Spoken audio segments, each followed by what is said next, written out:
Has anyone else noticed that former and current players are turning into the exact people they once hated and wanted to get away from? Players are using their platforms not to uplift the next generation of NBA players, but instead to bash the current stars of the league. And for what? Jealousy? Saltiness? Hate? Ratings, maybe?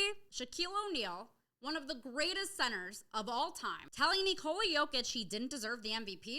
I know you feel your legacy is slipping away, but you do know that you can cheer on another player paving the way and revolutionizing the center role without it downplaying your own career, right? Then we have Draymond Green constantly criticizing Rudy Gobert from his living room. He went off on Rudy the other day for not always being Jokic's primary defender, but the Timberwolves' best defensive scheme doesn't always put Rudy on Jokic because Rudy's role is to protect the rim, not chase Jokic around. And yet, Draymond, who punches his teammates and chokes players and throws them to the ground and gets suspended, thinks he has the right to talk down on his peers, who are still fighting in the playoffs, by the way. Then there's Kenyon Martin. This guy had the audacity to say Damian Lillard doesn't make his teammates better. Have you heard Lillard's teammates talk about him?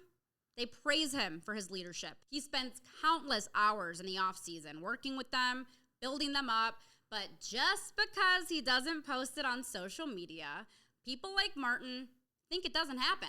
And then we got my guy, Paul Pierce. Why are you stepping on Jalen Brunson's jersey like that? This man led all scorers in the postseason and could have potentially had an Allen Iverson run in this year's playoffs if injuries were not a factor.